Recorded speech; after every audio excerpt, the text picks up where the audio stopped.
Salam əziz tələbələr, ən əsası birinci kurslar. Kanalıma xoş gəlmisiniz. Əgər bu kanala ilk dəfə gəlirsinizsə, mən Gül Zeynalova və Azərbaycan Turizm və Menecment Universitetinin 3-cü kurs tələbəsiyəm. Beynəlxalq münasibətlər ixtisasında təhsil alıram. 3 ildir ki, YouTube platformasında gənclərə, abituriyentlərə dəstək məqsədli videolar çəkirəm. Bugünkü videomuzda gördüyünüz kimi sizlərin universitet ərəfəsində axtardığınız suallara cavab tapmaqdır və konseptimiz tamamilə universitet haqqındadır. Əvvəla sizləri təbrik edirəm ali məktəbə qəbul olmağınız münasibətilə və bu həyəcanınızı, bu suallara axtardığınız cavabların hər birini mən 3 il öncə tapmışam.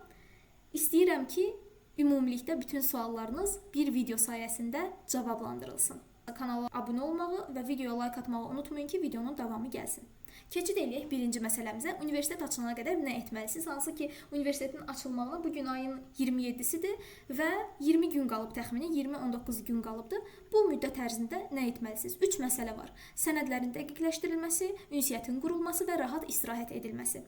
Hansı ki, burada birinci məsələ sənədlərin dəqiqləşdirilməsindən danışmaq istəyirəm ki, böyük ehtimalla artıq siz universitetin daxilində fəaliyyət göstərən və təşkilatların yönətdiyi qruplara daxil olmusunuz. Hansı ki, burada bu qrupların əsas məqsədi ümumi tələbələrin söhbətini təmin etmək, həmçinin onların, belə deyək, qrup yoldaşları ilə bir yerdə vaxt keçirməsi, söhbət etməsi, həmçinin universitet haqqında məlumat verilməsidir. Bu qruplarda böyük ehtimal varsınız, çünki mən özüm də universitet daxilində fəaliyyət göstərən bir tələbə olaraq hazırda tələbələri yönləndiririk və bu işlə məşğuluq. Və bu məsələdə sənədlərin dəqiqləşdirilməsi hadisəsi ortaya çıxır ki, sənədlərinizi dəqiqləşdirmək üçün universitetin öz səhifəsində, öz şəxsi kabinetində bu haqda məlumatlar verilib və siz universitetdə qeydiyyatdan keçmək üçün müxtəlif sənədlər var ki, vəsiqənizin üzü, 3-4 formatında şəkliniz və s. sənədlər var ki, bunları toplamalısınız. Universitet açılana qədər bu sənədləri dəqiqləşdirin, əlinizdə hazır olsun. Niyə? Çünki universitet bunu sizdən təcili istəsə, məsələn, sentyabrın 17-si və 22-si aralığında bu sənədlərin qəbuludur. Və siz artıq bu cümləni eşidəndə tələsə bilərsiniz. 20 gün qalmış müddət ərzində siz çalışın sənədlərinizi universitet sayəsində dəqiqləşdirib, yığıb əlinizdə hazır saxlayasınız. İkinci məsələ ünsiyyət qurmaq. Bunu bayaq da qeyd etdim. Bu qrupların yaranma səbəbi əlbəttə ki, ünsiyyət qurmaq, tələbələr arasında kommunikasiyanı təmin etməkdir. Çalışın ki, qrup yoldaşlarınızla tanışasınız. Digər qrupları bilmirəm, yəni belə deyək də, universitet uşaqları olan qrup, o ümumilikdə yəni bir chat üçün vəsaitdir. Yəni siz orada sadəcə danışa bilərsiniz. Əsas məsələ qrup yoldaşlarınızla ünsiyyətin qurulmasıdır. Kimdir, adı nədir, nə üçün bu qrupdasınız, neçə bal toplayıb, bu kimi suallar, primitiv suallara cavab ala bilərsiniz. Gəlirəm burada əsas məsələyə. Ən çox görürəm qısa videolarda paylaşım eləyirlər. İlk gün kimlərlə yaxınlıq qurmayın, ilk gün dostlar edinməyin, ilk gün səmimiyyət qurmayın. Uşaqlar, mən bu məsələdə tamamilə əleyhdar vəzifəsindəyəm. Niyə? Çünki qrup yoldaşlarınızla səmimiyyət qurmalısınız, əlaqə yaratmalısınız. İndiki dövr elə bir dövrdür ki, mən demirəm ki, mənə bir dəfə gülümsəyən adama bütün həyatımı danışım. Məncə bunun belə bir şey olmayacağını siz də bilirsiniz. Sadəcə olaraq bu o deməkdir ki, hər kəslə yaxın olmayın, yəni hər kəsə həyat sirrinizi açmayın. Yəni ilk gündən kim bunu edəsidir onsuz da. Ona görə bu məsələ öz yerində qalsın. Məncə bunu heç müzakirə belə etməyə ehtiyac yoxdur. Siz sadəcə olaraq sərhədlərinizi bilin və qarşı tərəfin sərhədlərini gözləyin. Bu məsələ belə. Gəldik rahat istirahət etmək. Burada yazmışam, gərginliyə lüzum yoxdur. Yəni ki, gərginliyə ehtiyac yoxdur. Çünki siz bu müddət ərzində ünsiyyətdə olursunuz. Düzdür, universitetə bəziləriniz istədiyi yerə qəbul olmayıb, bəziləri istədiyi yerə qəbul olub, həyəcan var. Amma bunları cilovlamalısınız və rahat bir istirahət eləyin, özünüzü toparlayın ki, 15 sentyabrdan sonraki hadisələr, dövrlər sizin üçün onsuz da ağır olasıdır. Yəni, belə deyim, universitet keyf görmək üçün, gün sürmək üçün bir yer deyil. Bunu dərk etməlisiniz. Çünki bu sizin gələcəyinizlə bağlı olan bir öhdəlikdir, gələcəyinizlə bağlı olan bir qurumdur. Ona görə də indidən enerjinizi toplayın və o stresi, o gərginliyinizi azaltmaq üçün maksimum dərəcədə özünüzə vaxt ayırın. Universitet günü nə etməlisiniz? Bu sual da çox, belə deyim, soruşuldu məndən. Universitetin ilk günü nə etməlisiniz? Uşaqlar, universitetin ilk günü ekstra bir şey olmur. Sadəcə olaraq, məsələn, mən öz universitetim üzərindən nümunə vermək istəyirəm. Yəqin bizim uşaqlar da bu videoya baxır. Baxırsa mütləq yazsınlar yorum. Universitetin ilk günü bilik günü olacaq əlbəttə ki və siz əsas korpusunuzda toplaşırsınız. Yəni məlumat verirlər bilik günündə, hansı ki sizləri təbrik edirlər. Yəni bilik gününün onsuz da ki məqsədi budur. Daha sonra hər kəs öz korpusuna yerləşir, öz qrupu ilə birgə siniflərə daxil olur. Bundan sonra da belə deyək, artıq dərslər başlayır. İlk gün üstünüzdə olmalı olan mütləq şeylər bunlardır. Şəxsiyyət vəsiqəsi, çünki orada sizin tələbə kartınız, tələbə biletiniz olmayacaq. Mütləq şəxsiyyət vəsiqəniz üzərinizdə olsun ki, siz ən azından kimliyinizi təsdiq edə bilərsiniz və bunun hazırda MyGov-la belə deyək, daha rahat şəkildə yerləşdirməsi var ki, MyGov sayəsində siz, reklam deyil bu arada, MyGov sayəsində siz asanlıqla vəsiqənizi özünüzü təqdim edə bilərsiniz. İlk günlər birinci kurslara o qədər də ehtiyac yoxdur, amma mütləq ki, bir qələm, bir dəftəriniz olsun, balaca qeyd kitabçanız olsun. Kitabçanız olmasa belə, daha çox oğlanlara aiddir bu. Yanınızda qələm və bir dəftər, kitabça olsun. Gəldik universitetin ilk günü nə geyinim məsələsini həll etməyə və bu məsələni kökündən həll eləyəcək həm qızlar, həm oğlanlar üçün. Uşaqlar, 15 sentyabr hava onsuz da sərin olur da, yəni sərin isti olur. Ona görə çox qalın da geyinməməlisiniz, çox nazik də geyinməməlisiniz. Maksimum dərəcədə rahatlığa, səliqəliliyə və sərbəstliyə belə deyək, önəm verməlisiniz. Çünki universitetin ilk günüdür. Onsuz da gərginsiniz, onsuz da sıxılırsınız. Özünüzü bir də paltarla sıxmağa gərək yoxdur. Bir məsələyə müdaxilə edirəm təkrardan. Bəzi sosial mediada mobbinqlər, videolar var ki, güya universitetin ilk günü 3-cü kurslar, 4-cü kurslar və ya yuxarı kurslar 1-ci kurslara baskı eləyir ki, nə bilim paltarlarla zarafatlaşırlar, geyimlərinlə, makyajlarla. Belə bir məsələ yoxdur. O insanın özündən, şəxsiyyətindən asılıdır. Kütləvi şəkildə belə bir hadisə yoxdur. Ürəyiniz istəyəni geyinə bilərsiniz. Don geyinin, nə bilim, qırmızı rəng paltar geyinin, kofta geyinin, yubka geyinin. Fərq etmir. Hündürdabanda gedin, uşaqlar, fərq etmir. O qədər 4-cü kurs olub geyim tərzini bilməyən insanlar var ki, yəni bunları dərd etməyin. Yəni elə bir məsələ yoxdur ki, kimisə aşağılasınlar, kimisə gülsünlər. Bu məsələni beyninizdən çıxarın. Ürəyiniz necə istəyir, onu geyinin. İndi isə sizlərə özümün də hazırladığım bir slaydı göstərirəm ki, burada xüsusən həm oğlanlar, həm də qızlar üçün hansı tərz geyimlərdə getsəniz daha yaxşı olar. Bunları bölüşəcəm və bundan sonraki günlərdə əlbəttə ki, bu tərz geyimlər geyinə bilərsiniz. Çünki bu geyimlər həm də mənim öz günlük geyimlərimdir. Yəni universitetə bu şəkildə geyinirəm. Keçid eləyək paltarlara. Əvvəla oğlanlar üçün nə geyimlər geyinə bilərsiniz, bunları sıralamaq istəyirəm. Gördüyünüz bu geyimlər onsuz da günlük geyimlərdir və bəziləriniz bilirəm ki, rəsmi geyinmək istəyirsiniz, bəziləriniz isə tamamilə casual, yəni gündəlik geyinmək istəyirsiniz. Hətta bəlkə sport tərz geyinənlər də var. Fərq etməz dostlar. Mən sadəcə burada öz şəxsi fikirlərimi bildirmək istəyirəm ki, bu şəkildə geyinsəniz daha yaxşı olar. Əvvəla başlayaq bu hissədən. Burada gördüyünüz kimi əsl yayın və belə deyək, sentyabrın geyimidir. Kətan şalvar, kətan kofta, üstündən də bir yəni ki, sarıçqa. Yəni bu oğlanların əksəriyyətinin geyimi bu tərzdir. Yay aylarında xüsusən belə geyinirsiniz onsuz da. Belə bir şey geyinə bilərsiniz, idealdır. Yəni nə belə deyim, fikri olmayanlar, kombin fikri olmayanlar üçün bu video məncə çox yerinə düşdü. İkinci geyim, gördüyünüz kimi bu geyimdə də sadə qara şal var, qara ayaqqabı, qara kofta. Bu da yəni yenə günlükdür. Universitetdə onsuz da qeyri-adi wow bir şey yoxdur. İlk günə özəl yəni kombin eləyəsiniz, sonraki günlərdə nə edəcəyinizi bilməyəsiniz. Xeyr. Yəni mən elə olub ki, bir kombinini yəni ki, dəfələrlə geyinmişəm. İndinin özündə də, yəni mən ən sevdiyim şey göy cins, qara kofta geyinməkdir. Universitetdə demək olar ki, yəni çox belə geyinirəm. Fərq etməz. Yəni şalvarı, koftanı dəyişirəm, amma eyni rəng olur. Yəni ona görə çox da bunu takıntı etməyin qətiyyən. Bu tərz geyimlər, hansı ki, bu geyimlər artıq biraz da klassikdir. Daha çox rəsmi klassik geyinmək istəyənlər bu tərz hava soyuq olsa belə bir şey geyinə bilərsiniz. Hazırda ağ kətan şalvarlar, krem kətan şalvarlar, yəni belə deyim də, dəbdə olduğuna görə belə bir şey geyinə bilərsiniz. Əksər yəni oğlanların geyimi məsələn bu tərzdədir. Bu da çox şıqdır məncə. Yəni mən çox vaxt belə geyinirəm. Yəni sarıçqa, şalvar və normal krasovka.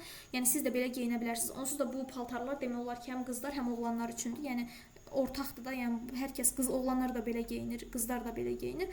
Yəni bu fikirlər, bunlar sadəcə kombin fikirlərdir ki, qeyd etdiklərimi geyinə bilərsiniz. Gəldik bu hissəyə. Çox adam, bu yaxında bir izləyicim də məndən danışanda mənə deyir ki, klassik geyinmək istəyirəm, rəsmi geyinmək istəyirəm. Rəsmi geyin, amma çox da yəni bu tərz bir şeyə üstünlük vermə. Çünki çox onsuz da hava istidir və rəsmi geyinməyinə səbəb nədir məsələn? Niyə rəsmi olmaq istəyirsən?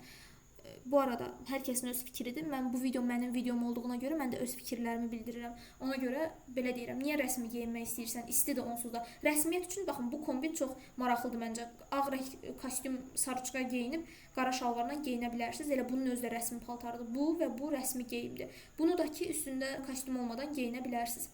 Keçirik qızların geyiminə.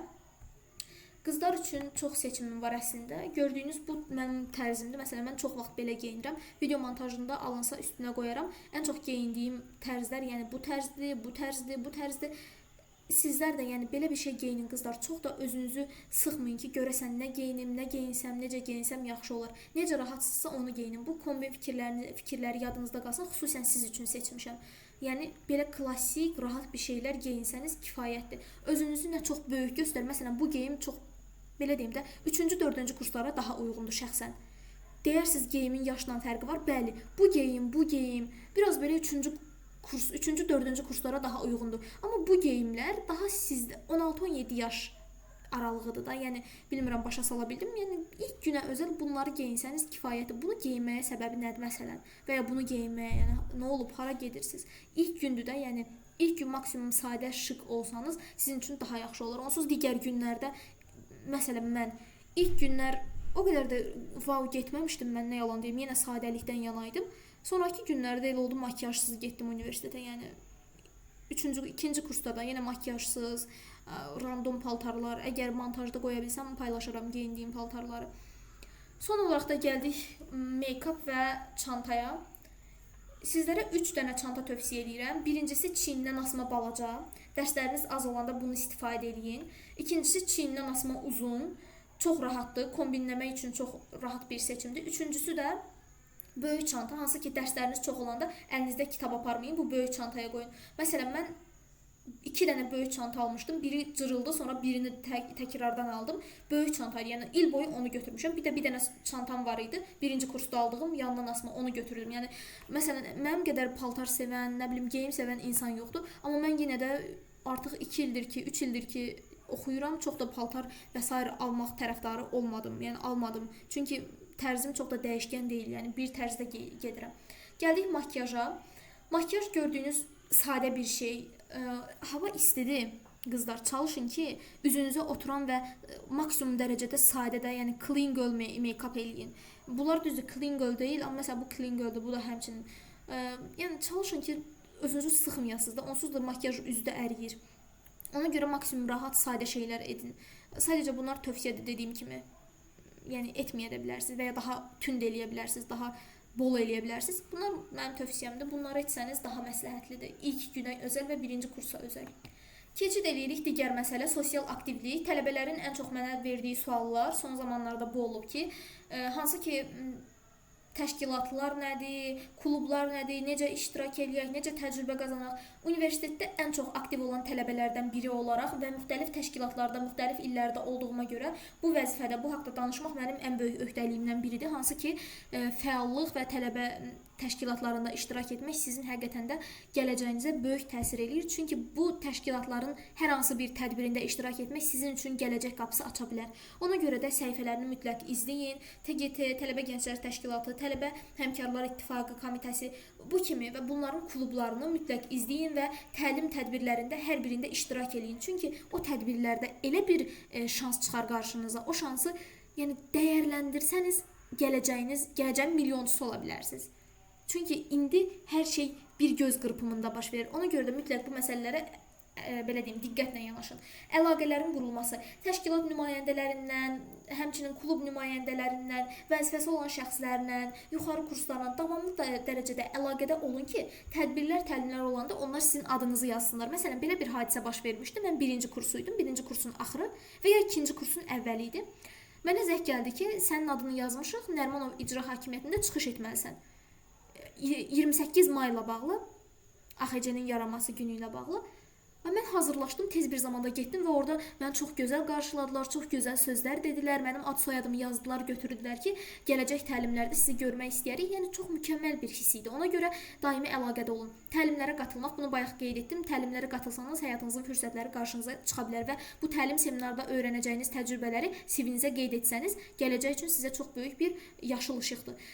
Təcrübə qazanmaq deyəndə də, yəni bu tədbirlər vasitəsilə təcrübələri onsuz da formalaşdırırsınız və hər hansı bir iş mühitində yaxşı bir şəkildə, rahat bir şəkildə tətbiq eləyə bilirsiniz. Gəldik universitetdən sonraki günlərdə nə etməlisiniz? Dostlar, universitetdən sonraki günlər onsuz da ki, göz qırpımında gəlib keçir. Mən hazırda 3-cü kurs olduğuma inanmıram açığı. Çünki mən dünən 1-ci kursuydum bəlkə də. İndi nə tez mən 3-cü kurs oldum. Biraz təəccüblüdür, çünki günlər çox tez keçir. Ona görə də siz çalışın ki, universitetdən sonrakı günlər, yəni ayın 15-dən sonrakı günlər ortalamanız, yəni semestr qiymətləriniz, dərs qiymətləriniz maksimum dərəcədə yüksək olsun, çünki bu gələcəyinizə təsir eləyir. Dərs davamiyyəti, qayıblarınızı əvvəldən işlətməyin. Məsələn, bizdə qayıblardır. Qayıblarını işlədirsənsə, 5 qayıb haqqın varsa, 5-i bitəndən sonra kəsilirsən və imtahana girə bilmirsən. Ona görə də qayıb məsələsində maksimum dərəcədə diqqət eləyin.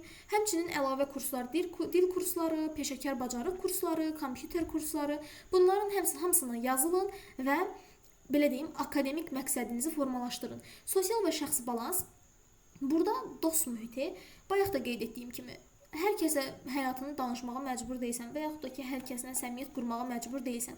Amma mütləq ki, əlaqələrin, dostluqların olmalıdır ki, sən gələcək illərdə tək qalmayasan. Sonra psixoloji rahatlıq, özünüzü qətiyyən sıxmırsınız, özünüzü tək hiss eləmirsiniz. Çünki belə hiss eləsəniz, bu sizə təsir eləyər və belə deyim, fikirlərinizin özünüzə qapanmağınıza gətirib çıxarar. Təlim və tədbirlərdə də yenə şəbəkələrinizi genişləndirsəniz yaxşı olar. Münasibətə çox tez girməyin. Birinci kursda qrup yoldaşınızla gedib sevgili olmayın məsələn. Buna ehtiyac yoxdur. Əgər belə olsa, bu reallıqdır ki, 4 il boyunca o qrupda qruplaşma baş verəcək və yarı nəfər o tərəfdə, uşaqların yarısı bir tərəfdə, yarısı oğlan, yarısı qız tərəfdə və 4 iliniz zəhər olacaq. Ona görə bu məsələyə qətiyyən, yəni tamamilə əleyhinəyəm.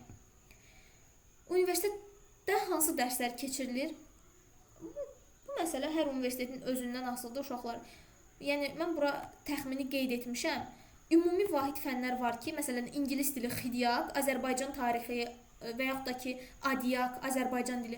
Bunlar demək olar bütün universitetlərdə, bütün fənlərdə keçirilən dərslərdir, hansı ki, hər il keçirilir. Humanitar fənlər var ki, fəlsəfə, psixologiya, məntiq. Bu da ki, baxır ixtisasınıza. Məsələn, sosial işdə oxuyan psixologiya keçir, amma beynəlxalq münasibətdə oxuyan psixologiya keçmir, fəlsəfə keçir.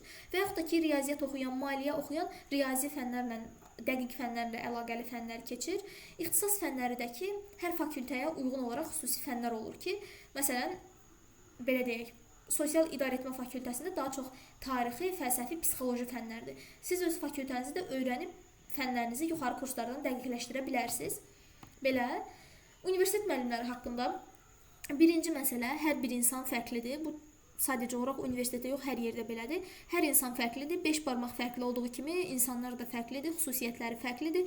Ona görə də sizə maksimum tövsiyəm müəllimlərlə əlaqə qurmağı, ünsiyyət qurmağı bacarın. Hər müəllimin bir dili var və o dili siz tapmalısınız. Çünki buna məcbursunuz. Əgər tapmasanız, onda o müəllimin prinsipləri ilə üzləşmək məcburiyyətində qalacaqsınız və bu da sizin akademik göstəricinizə təsir eləyir.